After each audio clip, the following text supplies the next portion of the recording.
بسم الله الرحمن الرحيم الحمد لله رب العالمين والعاقبة للمتقين والصلاة والسلام على سيدنا محمد وعلى آله وأصحابه أجمعين أما بعد يا أيها الذين آمنوا إذا نودي للصلاة من يوم الجمعة فاسعوا إلى ذكر الله وذروا البيع صدق اللہ العظیم۔ آج کی مجلس میں انشاءاللہ جمعے کے فضائل اور اس کے ترک کرنے کی صورت میں جو وعیدیں ہیں ان کا بیان ہوگا۔ اللہ تبارک و تعالی حق کہنے سننے کی، سمجھنے کی اور ہم سب کو اس پر عمل کرنے کی توفیق عطا فرمائے۔ جمعے کے حوالے سے پہلی نشست ہے، اس میں فضائل اور وعیدوں کا ذکر ہے۔ انشاءاللہ اگلی نشست میں جمعے کے مسنون اعمال اور کرنے کے کام ذکر کیے جائیں گے۔ جمعے کے فضائل احادیث طیبہ میں بکثرت موجود ہیں، ان کو بیان کرنے کے لیے ایک مجلس یقیناً کافی نہیں، اس لیے کہ اتنی کثرت سے اس کے فضائل وارد ہوئے ہیں، ان کو بیان کرنے کے لیے ایک لمبا وقت درکار ہے۔ لیکن سردست انشاءاللہ اہم بنیادی جو فضائل اور فضیلتیں کتب احادیث میں ذکر کی گئی ہیں انشاءاللہ ان کو بیان کیا جائے گا، جس کا مقصد یہ ہے کہ ہم سب کی نگاہوں میں جمعے کی اہمیت واضح ہو اور ہم سب جمعے کی قدردانی کرنے والے بن جائیں، اور جمعے کے دن اور جمعے کی نماز کے حوالے سے ہمارے ذہنوں میں اہمیت اور عظمت واضح ہو، اور اس میں کسی قسم کی کوئی کوتاہی ہماری زندگیوں میں نہ رہے۔ اللہ تعالی ہمیں اس کی توفیق عطا فرما دے۔ جمعے کا دن یقیناً ایک ایسا دن ہے جو مسلمانوں کے لیے اللہ رب العزت نے ایک بطور خاص تحفے اور انعام کے طور پر عطا کیا ہے۔ دیگر امتوں کو بھی اللہ رب العزت نے عبادت کے لیے دن منتخب کرنے کی چوائس دی تھی، لیکن یہودیوں نے ہفتے کا دن، جیسے کہ حدیث میں موجود ہے کہ انہوں نے اپنے لیے عبادت کا ہفتے کے دن کا انتخاب کیا۔ نصارہ نے، عیسائیوں نے اتوار کے دن کو منتخب کیا۔ جمعے کے دن کو عبادت کے لیے منتخب کرنے کا جو شرف ہے وہ اللہ رب العزت نے اس امت محمدیہ کو نصیب کیا۔ کہ مسلمانوں کے لیے ایک عید کا دن ہوتا ہے، جیسے عید کے دن خوشی ہوتی ہے، اسی طرح مسلمانوں کو اس دن بھی اللہ رب العزت کی رحمتوں اور برکتوں کی وجہ سے خوشی ہوتی ہے۔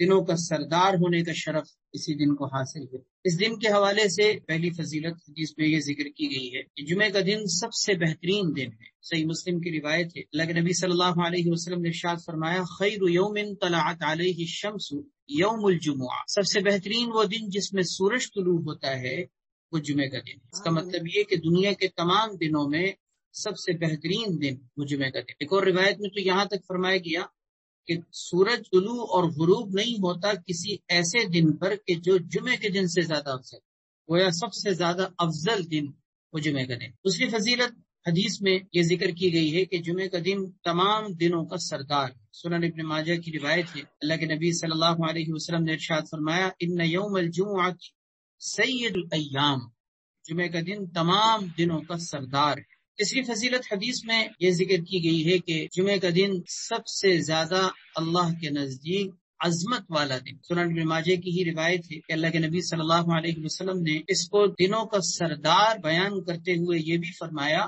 کہ اعظمها عند اللہ، کہ جمعہ کا دن اللہ کے نزدیک سب سے زیادہ عظمت کا حامل ہے۔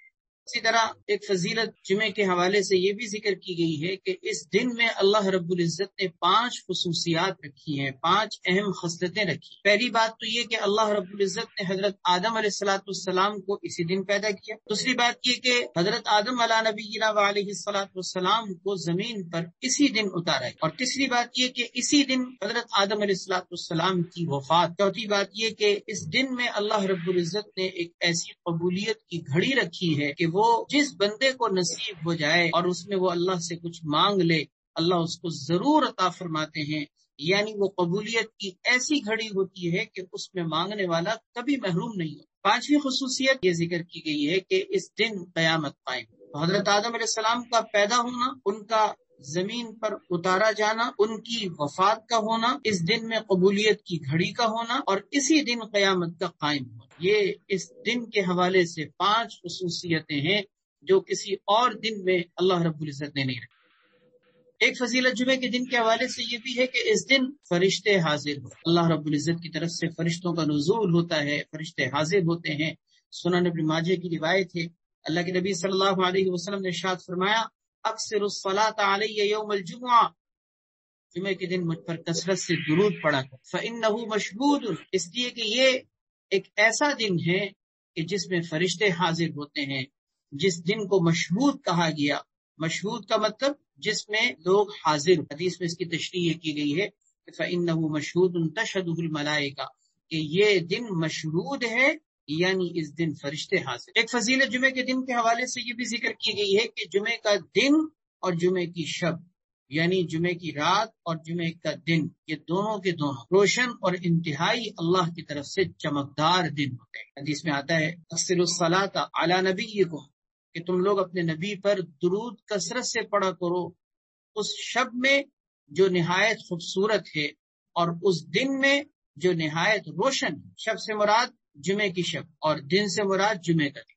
گویا جمعے کی شب اور جمعے کے دن جو نہایت خوبصورت اور اللہ کی طرف سے روشن اور چمکدار ہے، ان میں تم اپنے نبی علیہ الصلاۃ والسلام پر کثرت سے درود پڑھا۔ ایک فضیلت جمعے کے دن کے حوالے سے بڑی مشہور آپ نے سنی ہوگی، یہ ذکر کی گئی ہے کہ اس دن یا اس رات میں مرنے والا عذاب قبر سے محفوظ ہو جاتا ہے۔ حدیث میں آتا ہے، ترمذی کی روایت ہے، کوئی مسلمان جمعے کے دن یا جمعے کی شب میں انتقال کر جائے، اللہ تبارک و تعالی اس کو قبر کے فتنے سے یعنی قبر کے عذاب اور سوال سے بچا لے۔ اللہ ہم سب کو، مرنا تو ہے ہی، اللہ ہم سب کو جمعے کی موت نصیب فرما دے۔ جمعے کے دن کا مرنا نہایت مبارک ہوتا ہے۔ ایک فضیلت جمعے کے دن کے حوالے سے یہ ہے کہ اس دن میں اللہ رب العزت نے قبولیت کی گھڑی رکھی ہے، جیسا کہ ابھی حدیث میں ذکر کیا گیا کہ 5 خصوصیتوں سے اس دن کو نوازا گیا ہے۔ ان میں ایک اہم خصوصیت ابھی یہ ذکر کی گئی تھی کہ قبولیت کی گھڑی بھی اللہ رب العزت نے اس دن میں رکھی۔ ایسی گھڑی ہے وہ کہ جس میں مانگنے والا کبھی محروم نہیں ہوتا۔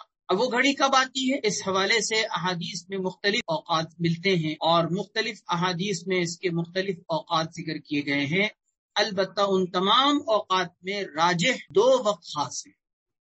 ایک جمعے کے لیے جب امام ممبر پر آ کر بیٹھے خطبہ دینے کے لیے اور جمعے کی نماز کے اختتام، گویا امام کے خطبہ دینے کے لیے ممبر پر آ کر بیٹھنے سے لے کر جمعے کی نماز کے اختتام تک یہ پورا جو دورانیہ ہے، یہ پورا جو وقت ہے، اس وقت میں قبولیت کی گھڑی۔ اور دوسرا قول حدیث کے مطابق یہ ملتا ہے کہ جمعے کے دن عصر کی نماز کے بعد سے لے کے مغرب تک کا جو وقت ہے، اس وقت میں اللہ رب العزت نے وہ قبولیت کی گھڑی رکھی۔ لہٰذا ان دونوں وقتوں میں انسان کو اللہ کی طرف رجوع کر کے مانگنے کا، دعا کرنے کا اہتمام کرنا چاہیے۔ ایک فضیلت جمعے کے دن کے حوالے سے یہ ہے کہ جمعے کا دن مسلمانوں کے لیے عید کا دن ہے۔ جیسے مسلمانوں کے لیے ایک خوشی کا دن ہوتا ہے، اللہ رب العزت نے اس دن کو بھی مسلمانوں کے لیے خوشی کا دن بنایا ہے۔ سنن ابن ماجہ کی روایت ہے، ان ھذا یوم عید جعلہ اللہ للمسلمین، یہ مسلمانوں کے لیے ایک عید کا دن ہے جس کو اللہ نے مسلمانوں کے لیے مقرر کیا ہے۔ ایک فضیلت جمعے کے دن کے حوالے سے یہ کہ اللہ رب العزت نے اس دن کی قسم کھائی۔ اس دن کی عظمت کا کیا کہنا کہ اللہ نے خود اس دن کی قسم کھائی۔ چنانچہ سورہ بروج کی ابتدائی آیات میں وشاہد و مشہود جو کہا گیا ہے نا کہ شاہد کی قسم، مشہود کی قسم، اس میں خود حدیث کے مطابق شاہد سے مراد جمعے کا دن۔ شاہد کہتے ہیں اصل میں گواہی دینے والے۔ جمعے کے دن کو شاہد یعنی گواہی دینے والا اس لیے کہا گیا کہ جمعے کا دن اپنے جتنے اہتمام کرنے والے ہیں، جمعے کے دن کی جو خاص طور پر حاضری کا اہتمام کرتے ہیں، کل قیامت کے دن یہ جمعے کا دن اپنی نماز کا اہتمام کرنے والوں کے حق میں اللہ کے حضور گواہی دے۔ ایک فضیلت جمعے کے دن کے حوالے سے یہ ہے کہ جمعے کے دن جہنم کی آگ کو دہکایا نہیں جاتا۔ حالانکہ تمام دنوں میں جہنم کی آگ کو دہکایا جاتا ہے، لیکن جمعے کے دن کی خصوصیت یہ ہے کہ اس دن آگ کو دہکایا نہیں جاتا۔ داؤد شریف کی روایت ہے، ان جہنم تسجر الا یوم الجمعہ، جہنم کی آگ کو دہکایا جاتا ہے، بھڑکایا جاتا ہے، لیکن جمعے کے دن یہ کام نہیں ہوتا۔ گویا جمعے کے دن کو اللہ رب العزت نے یہ خصوصیت بخشی ہے کہ آگ اس دن دہکائی نہیں جاتی جہنم کی۔ ایک فضیلت جمعے کے دن کے حوالے سے بڑی اہم فضیلت یہ ذکر کی گئی ہے کہ جمعے کا اگر کوئی شخص اہتمام کر کے جمعے کو سلامتی سے گزار لے، سارا ہفتہ اس کا سلامتی سے گزرتا ہے۔ چنانچہ شعب الایمان میں علامہ بیہقی رحمۃ اللہ علیہ نے یہ روایت ذکر کی ہے، اللہ کے نبی صلی اللہ علیہ وسلم کا ارشاد ہے کہ جب رمضان سلامتی سے گزر جائے، سارا سال سلامتی سے گزرتا ہے، اور جمعے کا دن سلامتی سے گزر جائے تو سارا ہفتہ سلامتی سے گزرتا ہے۔ آپ اندازہ کیجئے، ایک دن کا اگر ہم صحیح معنوں میں اہتمام کر لیں، پورا ہفتہ انشاءاللہ ہمارا عبادت کے ساتھ اللہ رب العزت کی رضا اور خوشنودی کے ساتھ انشاءاللہ گزرے گا۔ ہفتے کے دیگر دنوں میں بھی انشاءاللہ اعمال نصیب ہوں گے، عبادات نصیب ہوگی، اللہ کی طرف رجوع نصیب ہوگا، اگر ایک دن کا ہم نے خاص طور پر اہتمام کر لیا۔ ایک فضیلت جمعے کے دن کے حوالے سے یہ کہ اس دن مغفرت کر دی جاتی ہے۔ چنانچہ طبرانی کی روایت ہے کہ اللہ تبارک و تعالی تمام مسلمانوں کی اس دن مغفرت کر دیتے ہیں، گویا یہ دن مغفرت کا دن۔ ایک فضیلت جمعے کے دن کے حوالے سے یہ ہے کہ جمعے کے دن انسانوں کی نیکیاں، اس کے اجر و ثواب کو دگنا کر دیا جاتا ہے، بڑھا دیا جاتا ہے۔ چنانچہ حدیث میں ہے، طبرانی کی روایت ہے، تضاعف الحسنات یوم الجمعہ، جمعے کے دن نیکیوں کو دگنا کر دیا جاتا ہے۔ بہرحال یہ سارے فضائل ذکر کیے گئے ہیں جمعے کے دن کے حوالے سے۔ جس طرح جمعے کے دن کے حوالے سے فضائل ہیں، اسی طرح جمعے کی شب کے حوالے سے بھی فضائل۔ جمعے کی رات کا بھی اہتمام ہونا چاہیے، جیسے کہ ابھی حدیثوں میں گزرا کہ جمعے کی رات کو بھی اللہ کے نبی صلی اللہ علیہ وسلم نے خاص فضیلت بخشتے ہوئے یہ فرمایا ہے کہ جمعے کی شب میں بھی اگر کسی کا انتقال ہوتا ہے تو وہ بھی قبر کے عذاب سے محفوظ ہو جاتا ہے۔ اور جس طرح جمعے کے دن میں آپ صلی اللہ علیہ وسلم نے کثرت درود کا اہتمام کرنے کی تعلیم دی، جمعے کی شب میں بھی اللہ کے نبی صلی اللہ علیہ وسلم نے اسی بات کی تعلیم دی کہ کثرت سے درود پڑھنا چاہیے۔ پھر جمعے کی صرف یہ دن کی فضیلتیں نہیں، یا جمعے کی صرف شب کی فضیلتیں نہیں، بلکہ جمعے کے دن اگر کوئی جمعے کی نماز میں آتا ہے تو جمعے کی نماز میں آنے پر بھی اس کو کیا کچھ ملتا ہے، حدیث میں اس کو بھی بہت تفصیل سے ذکر کیا گیا ہے۔ چنانچہ حدیث میں آتا ہے کہ جمعے میں جو حاضر ہوتے ہیں ان کے جمعے سے لے کے جمعے تک، یعنی ایک ہفتے تک کے گناہ معاف ہو جاتے ہیں۔ ابو داؤد شریف کی روایت ہے کہ جو جمعے کے دن غسل کر کے، اچھے کپڑے پہن کر، خوشبو لگا کر جمعے کی نماز کے اہتمام کے لیے حاضر ہوتا ہے اور امام کے سامنے بیٹھ کر خطبہ سنتا ہے اور امام کے خطبے کے وقت میں خاموشی اختیار کرتا ہے، تو اللہ تبارک و تعالیٰ اس کے پچھلے جمعے سے لے کے اس جمعے تک کے تمام گناہوں کو معاف فرما دیتے ہیں۔ ایک ہفتے کے گناہ معاف ہو جاتے ہیں۔ اور ایک روایت میں تو ایک ہفتے کے نہیں بلکہ 10 دن کے گناہوں کی معافی کا تذکرہ ہے۔ ابو داؤد کی روایت میں تو ایک ہفتے کے گناہ ہے نا، صحیح مسلم کی روایت میں یہ ہے کہ 10 دن کے گناہ معاف ہو جاتے ہیں۔ چنانچہ اس میں یہ ہے کہ گزشتہ جمعے سے لے کر اس جمعے تک اللہ تعالیٰ تمام گناہوں کو معاف کر دیتے ہیں، مزید 3 دن کے گناہوں کی معافی اللہ اس کو نصیب فرماتی ہے، یعنی گویا 10 دن کے گناہ معاف ہوتے ہیں۔ اور 10 دن کے گناہ اس اعتبار سے کہ ایک نیکی پر جس طریقے سے 10 نیکیاں ملتی ہیں، تو ایک جمعے کا اہتمام کرنے پر 10 دن کے گناہ معاف ہو جائے۔ اندازہ کیجئے جمعے کی نماز کا اہتمام انسان کے لیے 10 دن کے گناہوں کی معافی کا ذریعہ ہے۔ اسی طرح پھر جمعے کے لیے جلدی آنے کی فضیلت بھی ہے، صرف نماز کے لیے آنا ہی نہیں بلکہ جلدی آنے کی فضیلت۔ بخاری شریف کی روایت ہے کہ جمعے کا جب دن ہوتا ہے تو فرشتے مسجد کے دروازے پر کھڑے ہوتے ہیں، مسجد کے دروازے پر کھڑے ہوتے ہیں، انٹری کر رہے ہوتے ہیں، آنے والوں کا نام لکھتے ہیں۔ جو شروع میں آنے والے ہوتے ہیں، یعنی پہلے کون آیا پھر کون آیا، اس طرح ناموں کی انٹری ہوتی ہے، باقاعدہ اس کا اندراج ہو رہا ہو۔ فرمایا کہ جو شخص مسجد میں پہلے وقت میں آ جائے اس کی مثال ایسی ہے جیسے کہ اس نے قربانی کے لیے اونٹ اللہ کے راستے میں بھیجا۔ پھر دوسرے نمبر پر آنے والے کو ایسی فضیلت ملتی ہے جیسے کہ اس نے قربانی کے لیے اللہ کے راستے میں دنبا قربان کیا۔ پھر تیسرے نمبر پر آنے والے کو فضیلت یہ ملتی ہے کہ جیسے کہ اس نے مرغی اللہ کے راستے میں صدقہ کیا۔ اور پھر اس کے بعد چوتھے نمبر پر آنے والے کو ایسے فضیلت ملتی ہے جیسے کہ اس نے صدقہ اللہ کے راستے میں انڈے کی صورت میں، یعنی آپ اندازہ کیجئے پہلے نمبر پر فضیلت میں اونٹ، دوسرے نمبر پر دمبا، تیسرے نمبر پر مرغی اور چوتھے نمبر پر انڈا۔ یہ فضیلت کے مختلف گویا کہ پہلے کون آیا پھر کون آیا پھر کون آیا، اس طرح سے فضیلت کے مراتب لکھے جا رہے ہیں۔ اور پھر صرف یہی نہیں بلکہ جب خطبہ شروع ہو جاتا ہے تو یہی فرشتے جو انٹری کر رہے ہوتے ہیں یہ اپنے صحیفے اپنے رجسٹروں کو لپیٹ لیتے ہیں، بند کر دیتے ہیں اور خطبہ سننے کے لیے مشغول ہو جاتے ہیں۔ اس کا مطلب کیا نکلا؟ اس کا مطلب یہ ہوا کہ اب خطبہ شروع ہونے کے بعد آنے والوں کی انٹری نہیں ہوتی، ان کے ناموں کا اندراج نہیں ہوتا۔ اسی لیے کہا جاتا ہے کہ جمعے کی نماز کے لیے جلدی جانا چاہیے اور کم سے کم خطبہ شروع ہونے سے تو پہلے ضرور حاضر ہو جانا چاہیے، کیونکہ ایسا نہ ہو کہ ہم نماز کے لیے بھاگتے دوڑتے پہنچ رہے ہوں اور جمعے کی نماز میں جا کر نیت باندھ لیں، ہمارے نام جمعہ کی نماز میں حاضر ہونے کے باوجود نہ لکھے جائیں، ہمارے ناموں کی انٹری نہ ہو، ہمارے ناموں کا اندراج نہ ہو، یہ بڑی محرومی کی بات ہے۔ اسی لیے جلدی جانے کا اہتمام کرنا چاہیے۔ ایک حدیث میں تو بڑی اعلیٰ درجے کی فضیلت ذکر کی گئی ہے، اللہ اکبر، ابو داؤد شریف کے اندر، سنن نسائی کے اندر، ترمذی کے اندر، ابن ماجہ کے اندر، چاروں سنن کی کتابوں میں یہ حدیث موجود ہے۔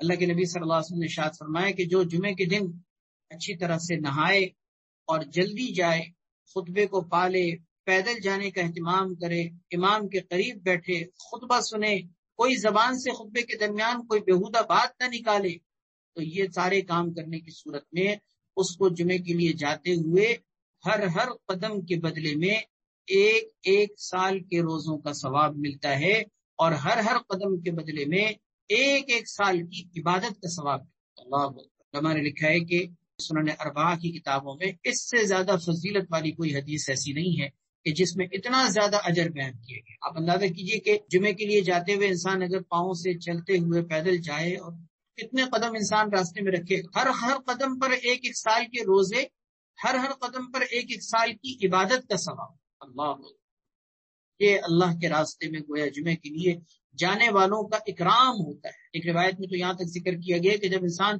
نماز پڑھ کے فارغ ہوتا ہے تو اس کو 200 سال کے عمل کے برابر اجر دیا جاتا ہے، 200 سال۔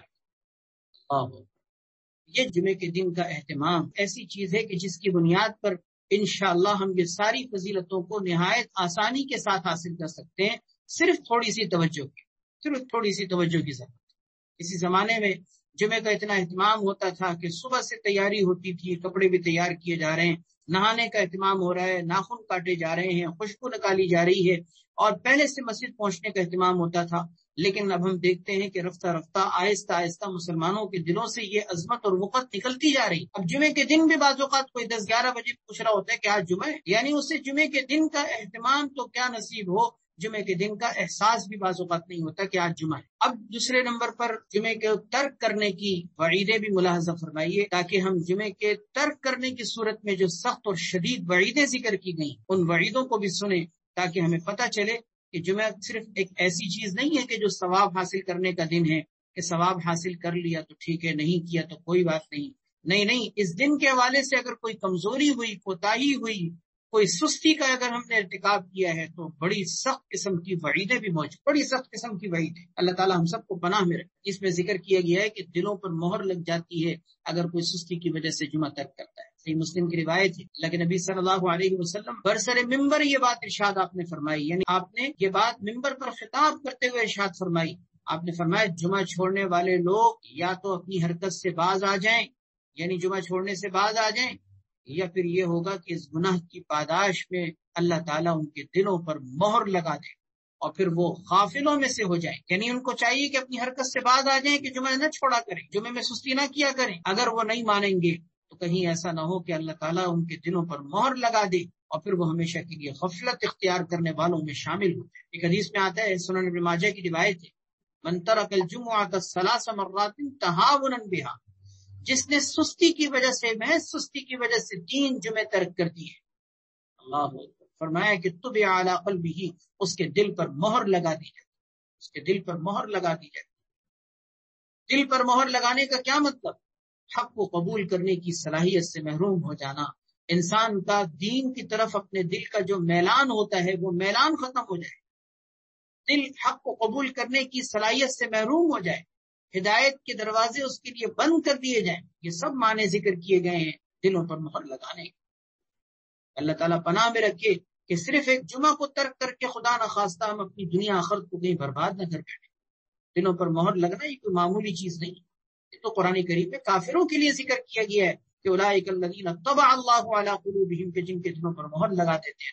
مسلمان ہو جمعے کی نماز کو ترک کر دے، سستی کی وجہ سے، کاروبار کی وجہ سے، ملازمت کی وجہ سے، اپنے دنیا کے تمام مشاغل اور کاموں کی وجہ سے، نہایت افسوس کی بات ہے۔ ایک دوسری وعید حدیث میں یہ ذکر کی گئی ہے کہ ایسے لوگوں کے گھر تو جلا دینے کے قابل ہیں، ایسے لوگوں کے گھر جلا دینے کے قابل۔ اللہ اکبر۔ اس میں آتا ہے، صحیح مسلم کی روایت ہے، نبی کریم صلی اللہ علیہ وسلم نے فرمایا میرا دل کرتا ہے کہ میں کسی کو اپنی جگہ کھڑا کروں جو لوگوں کو نماز پڑھائے، اور پھر جا کر ایسے لوگوں کے گھروں کو جلا کر راکھ کر دوں جو اپنے گھروں میں رہ جاتے ہیں اور جمعے کے لیے حاضر نہیں۔ حضرت عبداللہ بن عباس رضی اللہ تعالیٰ عنہ نے فرمایا، بلکہ ان سے کسی نے سوال کیا، ایسے شخص کے بارے میں آپ کیا کہتے ہیں کہ جو رات بھر قیام کرتا ہے، دن بھر روزہ رکھتا ہے، لیکن جمعے میں اور جماعت میں شریک نہیں ہوتا، جمعے کی نماز میں اور جماعت میں شریک نہیں ہوتا، لیکن رات بھر نماز پڑھتا ہے، دن بھر روزہ رکھتا ہے، رات بھر نماز پڑھتا ہے، دن بھر روزہ رکھتا ہے، ایسے شخص کے بارے میں کیا فرماتے ہیں؟ حضرت سیدنا عبداللہ ابن عباس رضی اللہ تعالیٰ عنہ نے فرمایا وہ جہنمی ہے۔ اللہ تعالیٰ پناہ میں رکھے۔ اسی لیے خود بھی، اپنے بچوں کو بھی، اپنے گھر کے اندر بھی ایک ایک چیز کو دیکھیں، نگرانی رکھیں، خدا نخواستہ ہمارے بچوں میں بھی کوئی جمعے کے حوالے سے کوتاہی کرنے والا نہ. بہت اہتمام کی ضرورت ہے. میں آپ سے عرض کر رہا ہوں کہ رفتہ رفتہ مسلمانوں کے گھرانوں میں جمعے کی عظمت، وقعت، اس دن کی اہمیت دنوں سے نکلتی چلی جا رہی. اس لیے ہمیں دیکھنا چاہیے، اپنے گھروں کا جائزہ لینا چاہیے کہ خدا نخواستہ ہم یا ہمارے گھر میں ہمارے بچوں میں ہماری اولاد میں کوئی اس دن کے حوالے سے کوتاہی کرنے والا نہ ہو. ایک حدیث میں آتا ہے کہ بغیر کسی عذر کے، بغیر کسی وجہ کے اگر کوئی جمعے کو ترک کر دے تو وہ منافق ہوتا ہے. صحیح ابن حبان کی روایت ہے، من ترک الجمعۃ ثلاثا من غیر عذر فهو منافق. جس نے جمعے کی نماز کو بغیر کسی وجہ اور عذر کے 3 دفعہ چھوڑ دیا، یعنی 3 ہفتے تک مسلسل اس نے جمعے کی نماز کو ترک کر دی، فرمایا فهو منافق، وہ منافق. مشکوٰۃ شریف کی ایک روایت ہے، جس نے جمعے کی نماز کو بغیر کسی عذر کے ترک کر دیا وہ ایسی کتاب کے اندر منافق لکھ دیا جاتا ہے کہ جس کو نہ مٹایا جاتا ہے نہ تبدیل کیا جاتا ہے. ایک اور روایت میں ہے، مسند ابی اعلیٰ موصلی کی روایت ہے کہ جو جمعے کی نماز میں حاضر نہیں ہوتا اللہ اس کے دل پر مہر لگا دیتے ہیں اور اس کا دل منافق کا دل ہو جاتا ہے. یعنی گویا کہ اس کے دل میں اور منافق کے دل میں کوئی فرق نہیں رہتا. اعوذ باللہ من ذالک. روایت میں ہے کہ اللہ تبارک و تعالیٰ ایسے لوگوں سے مستغنی اور بے پرواہ ہو جاتے ہیں. اللہ کو ایسے لوگوں کی کوئی پرواہ نہیں ہوتی جو جمعے کی نماز کو ترک کر رہے ہیں. چنانچہ حدیث میں آتا ہے کہ جو لہو و لعب کی وجہ سے یا تجارت کی وجہ سے مستغنی ہو کر جمعے کی نماز کو ترک کر دے، استغنى اللہ عنہ، اللہ تعالیٰ اس سے مستغنی ہو جاتے ہیں. یعنی اللہ تعالیٰ کو پھر ایسے شخص کی کوئی پرواہ نہیں ہوتی. ایک بڑی سخت وعید حدیث میں یہ بھی ملتی ہے کہ جمعے کے دن جمعے کی نماز کو ترک کر اگر کوئی کر دے تو اس کا یہ ترک کرنا اتنا بڑا گناہ کہ کوئی شراب پیے تو شراب پینے سے بھی زیادہ سخت گناہ جمعے کی نماز کو ترک کرنا ہے. حضرت ابو ہریرہ رضی اللہ تعالیٰ عنہ فرماتے ہیں کہ میرے نزدیک شراب کا ایک پیالہ پینا جمعے کو ترک کرنے سے زیادہ محبوب. یعنی اس کا مطلب یہ کہ شراب کا مجھے پیالہ پینا گوارا ہو جائے گا، جمعے کی نماز کو ترک کرنا گوارا نہیں. اور روایت میں اس کی وعید یہ ذکر کی گئی ہے کہ بغیر کسی عذر کے جمعے کو ترک کر دینے والا در حقیقت اسلام کو اپنے پس پشت ڈال دے.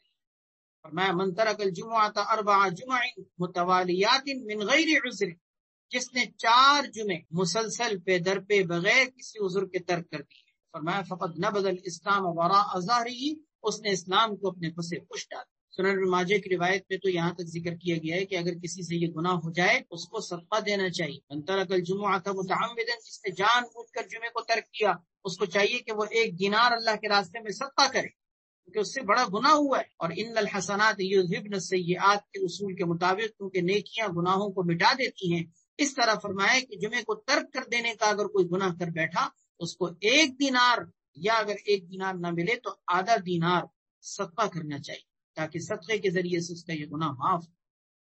صرف صدقہ ہی نہیں بلکہ اس کو توبہ کی بھی ضرورت ہے. اتنے سخت قسم کے اس نے گناہ کا ارتکاب کیا ہے کہ جتنی سخت وعیدیں ہم سن رہے ہیں، ان وعیدوں کے بعد اب اس کو اس بات کی ضرورت ہے کہ خدا نخواستہ اگر آج تک کوئی اس گناہ میں مبتلا رہا تو اس کو توبہ کرنی چاہیے. 2 رکعت صلاۃ توبہ پڑھ کے کہ یا اللہ اب میں کبھی جمعے کی نماز کے حوالے سے کبھی انشاءاللہ سستی کا یا کسی کمزوری کا ارتکاب نہیں کروں. روایت میں اللہ تبارک و تعالیٰ کا غضب، اللہ کا غصہ نازل ہوتا ہے ایسے شخص پر کہ جو جمعے کی نماز کے اندر سستی کرتا ہے.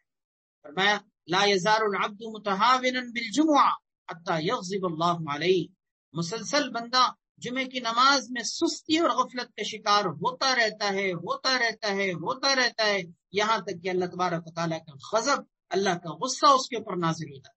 ایک روایت میں اللہ کے نبی صلی اللہ علیہ وسلم نے ایسے لوگوں کے لیے بد دعا فرمائی ہے. اللہ کے نبی کی بد دعا، آپ اندازہ کیجئے کہ اللہ کے نبی صلی اللہ علیہ وسلم کی بد دعا ایسے شخص کے حق میں، ایسے شخص کے بارے میں منقول ہے کہ جو جمعے کی نماز کے حوالے سے سستی کرتا ہے.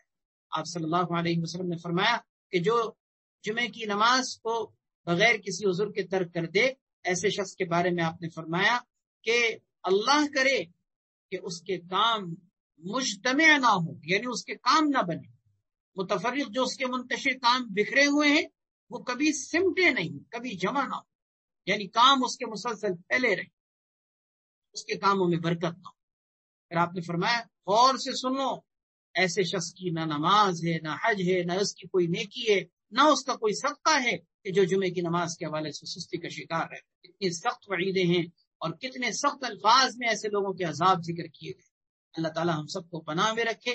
اللہ تعالی ہم سب کو اس کوتاہی سے، اس گناہ سے اللہ تعالی ہم سب کو ہمیشہ باز رہنے کی اور ہمیں محفوظ رہنے کی توفیق عطا فرمائے۔